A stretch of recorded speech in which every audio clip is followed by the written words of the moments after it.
presidente da Câmara dos Deputados, Arthur Lira, indicou que o projeto de lei sobre a anistia aos condenados pelos atos do dia 8 de janeiro poderá ser discutida no Congresso Nacional. Embora tenha prometido resolver o impasse ainda durante o seu mandato, Lira não avançou ainda na tramitação dessa matéria, que atualmente está fora da pauta. Em outubro, ele retirou o projeto da Comissão de Constituição e Justiça e anunciou a criação de uma comissão especial para discutir, para tratar desse tema, mas não formalizou as indicações dos representantes partidários que irão compor esse colegiado. Com o recesso parlamentar começando amanhã, a Câmara deve retomar as atividades apenas em fevereiro, mês marcado pelas eleições das presidências da Câmara e do Senado.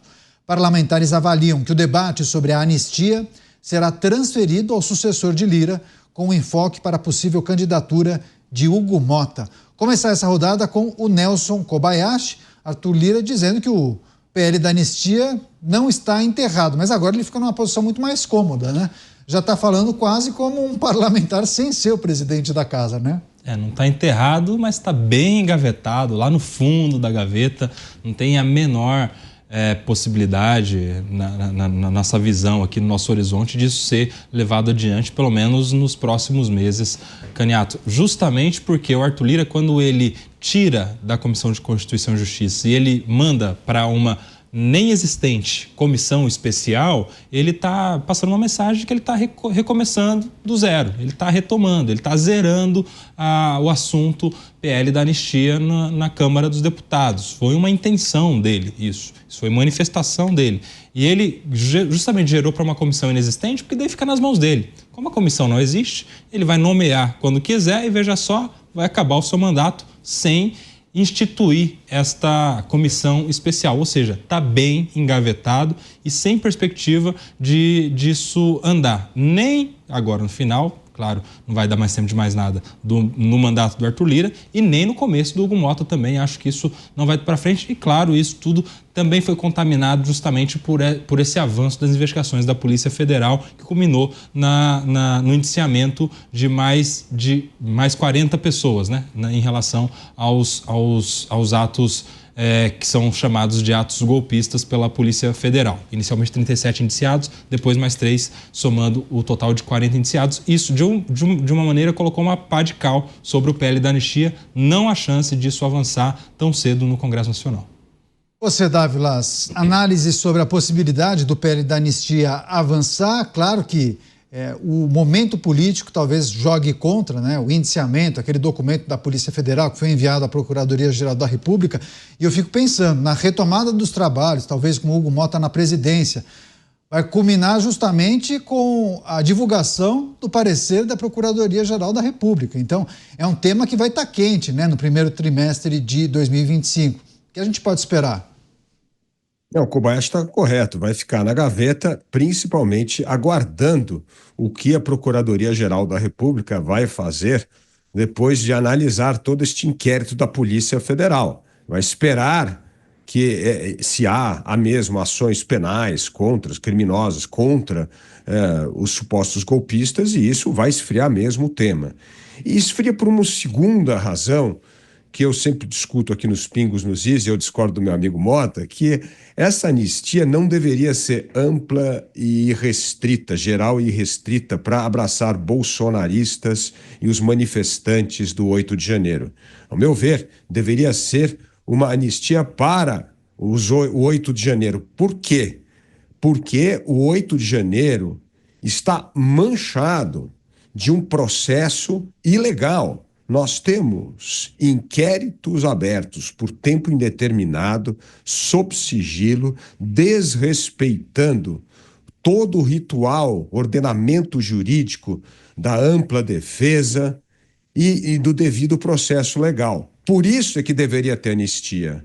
A anistia é para desfazer um erro de processo desde o início. Não individualizaram as penas, colocaram na cadeia por 17 anos pessoas que estavam apenas com bandeira ou pessoas que usaram batom para pichar escrever uma mensagem numa estátua. Isso é um absurdo. Então, a anistia vem para corrigir uma violação do devido processo legal, do respeito à ampla defesa e da presunção de inocência. Isto é o que tem que ser corrigido para restaurar a confiança da população no Estado Democrático de Direito e acabar com um ato, infelizmente, arbitrário do Supremo Tribunal Federal. Pois é, mas os parlamentares da oposição sublinham esse PL da anistia, dizendo que será prioridade para os parlamentares da oposição a aprovação desse PL da anistia em 2025. Foi a fala, inclusive, do deputado Zucco, que deve ser o líder da oposição na Câmara no ano que vem. Você, Mota, as falas de Arthur Lira dizendo que a anistia não é um projeto enterrado, mas ele também comentou que o caminho será difícil para a aprovação.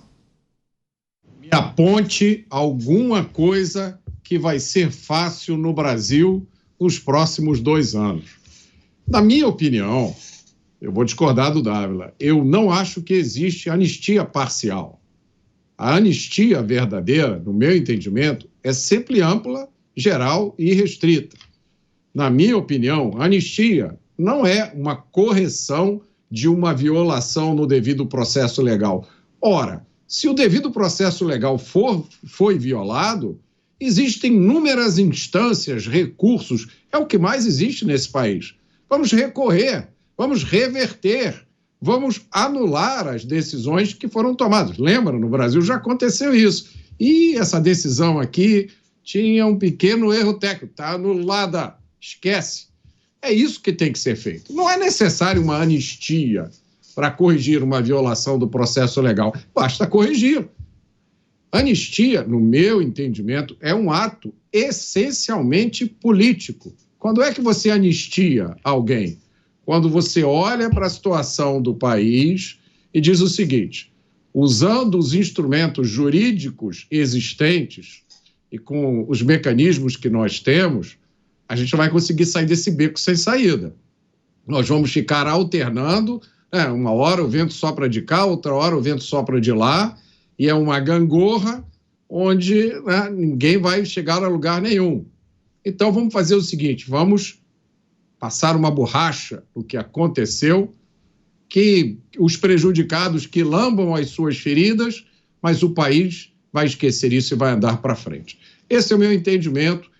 Isso é o que aconteceu na última vez que o país teve anistia. Eu já contei aqui que eu comprei um adesivo, na época eu tinha 17 anos, eu comprei um adesivo para colocar no carro, no vidro do carro do meu pai. Esse é o meu entendimento. A anistia significa apagar condutas consideradas como crimes, mas que tiveram motivação política. Muitas vezes eles concordam, mas também discordam em algumas ocasiões. Dávila, quer só complementar o que trouxe o Mota, a reflexão do Mota, por favor? Bom, primeiro que não tem onde recorrer, porque isso aconteceu no Supremo Tribunal Federal, que é a última instância. Ele foi o indutor de toda essa violação do ordenamento jurídico. Portanto, aí sim a anistia faz sentido, é o parlamento tomando uma decisão política para consertar um erro tomado pelo Supremo Tribunal Federal, que não tem mais aonde recorrer. Segunda coisa, que quando se trata de anistia ampla, geral e restrita, quando existe todo esse inquérito correndo com esse indiciamento, o que vai fazer é manter aqueles manifestantes na cadeia por muito tempo. Porque, na verdade, esses outros ainda estão soltos e vão responder o processo legal. Agora, quem está preso, e esse que está preso, como é que faz? Então, ao misturar a questão política, enfim, de pessoas envolvidas na trama do golpe que está sendo investigado por esse inquérito, com manifestantes, vai perpetuar o sofrimento daqueles que foram presos injustamente, porque não houve o respeito ao devido processo legal. Você, Koba, anistia parcial ou ampla e restrita? Pode ser parcial, pode ser ampla. Eu só vejo que a anistia, historicamente, ela é um perdão negociado em justiça de transição. O que significa isso? Quando a gente tem um Estado autoritário e precisa passar por uma transição para o Estado democrático, há o elemento da anistia, entre outros elementos, como um modelo de negociação com aquele que está deixando o poder. Isso aconteceu várias vezes ao redor do mundo, seria indicado para acontecer, inclusive na Venezuela, se o Nicolás Maduro, por exemplo, amanhã ele começa a colaborar com uma transição para um Estado democrático, que a gente não acredita, ele poderia ter direito à anistia, por exemplo, e ser perdoado pelos crimes que já cometeu. Aqui no Brasil já aconteceu também a anistia na ditadura militar, uma lei de 1979, que foi um instrumento de transição de um período autoritário para um período democrático. Ou seja, historicamente, a anistia serve para esse modelo de transição. Neste momento, a gente não precisa desse modelo de transição, porque a gente já vive em um Estado democrático. Ou seja, aqueles que seriam os anistiados, eles não têm o poder autoritário na mão. Então não teria por que, historicamente, ter anistia a eles. Seria uma espécie de perdão disfarçada, na verdade, de anistia. Mas, por outro lado, é importante deixar claro que, apesar de conceitualmente não fazer sentido essa anistia, a gente tem que respeitar o poder legislativo brasileiro, que é um dos poderes da República. E que se lá alguém propor, votar, discutir, votar e aprovar, foi, de acordo com o processo legislativo, um projeto legítimo e que, portanto, deveria valer. Ou seja, de um lado, historicamente não faria sentido, por outro lado, se isso for levado à votação e for aprovado, deve-se respeitar, porque é fruto de um poder constituído na República, o poder legislativo. Mas o dispositivo, a nomenclatura, para você estaria errado. Deveriam tratar como graça, como perdão, não, tudo bem falar em anistia? Não, porque a graça e o indulto são prerrogativas presidenciais, exato. A anistia é uma prerrogativa do Congresso, exato. Então, tecnicamente, aí na nomenclatura seria mesmo anistia. É que o conceito histórico, esse não faz sentido porque a gente não está no momento de transição de Estado autoritário para Estado democrático. Mas teríamos clima a partir de 2025 para avançar com esse projeto de lei? Acho que é muito difícil. Apesar de ser uma pauta prioritária da oposição, não tem nenhum clima, nem na nova presidência da Câmara dos Deputados, nem no próprio relacionamento entre os poderes, o Poder Executivo, o Poder Judiciário, que daria a última palavra, certamente, porque isso seria judicializado. Enfim, nenhum clima, então acredito que isso não vai para frente. Agora, Dávila, fico pensando, se não fosse ampla e restrita, se ela fosse parcial, e eu imagino que o receio dos governistas seja que um projeto aprovado abarcasse a possibilidade de você reverter a inelegibilidade de Jair Bolsonaro. É um exemplo, tá? Me parece que há esse receio, esse temor por parte dos parlamentares governistas. Imaginemos que o projeto seja ajustado de modo que somente aqueles que foram condenados pelos atos do dia 8 recebessem algum tipo de benefício. Se isso tivesse expressamente destacado no projeto, as chances de aprovação aumentariam, Dávila? Sim, eu acho que aumentaria. Aumentaria porque muita gente compreende que houve uma enorme violação do devido processo legal e ampla defesa. Esse é o ponto. Então, nesse sentido, o Kobayashi tem toda a razão dessa parte histórica da anistia, mas no caso brasileiro, é uma forma de restaurar a confiança no Estado Democrático de Direito. Falar, gente, no Brasil não importa se você é membro do Supremo Tribunal Federal ou cidadão comum, existe um devido processo legal que está acima, inclusive, dos juízes da Suprema Corte, que você não pode distorcer isso, porque distorcer isso é aumentar a desconfiança em relação ao Estado Democrático de Direito. E Caniato, é isso que está apontando as pesquisas, cada vez mais a queda do apoio à democracia. Quando a democracia passa a não funcionar, as pessoas começam a ter uma visão antissistema. Bom, esse sistema não funciona. Como é que você explica para a população que esses manifestantes tomaram 17 anos de cadeia e aqueles, réu confesso, no esquema de corrupção da Lava Jato estão soltos? Fica difícil você começar a explicar que não, trâmite legal, aqui no Brasil você solta corrupto e prende manifestantes de rua. Então, é uma coisa que se nós não consertarmos isso, nós estamos corroendo a credibilidade das instituições democráticas. E eu entendo que hoje nós precisamos ter aí uma força-tarefa desse centro democrático para defender as instituições. Nós não temos mais pessoas defendendo a instituição, cada um quer defender a sua pauta política do seu cercadinho. E isso está corroendo a credibilidade das instituições democráticas, aumentando aí a chance da perpetuação do populismo e de candidaturas antissistema, o que é um desastre para o país. Projeto de lei que prevê anistia aos condenados do dia 8 de janeiro. Quer fechar você? Encerrar, Mota? Quero sim, eu vou discordar dos meus dois eminentes colegas. Eu tenho o entendimento que a anistia é diferente de perdão. O perdão não implica o esquecimento. Então, quando você tem um perdão presidencial a alguém que foi condenado por um crime, isso não apaga a condenação ou o ato. Simplesmente a pena some. Você não... A anistia, ela pressupõe um esquecimento do que aconteceu.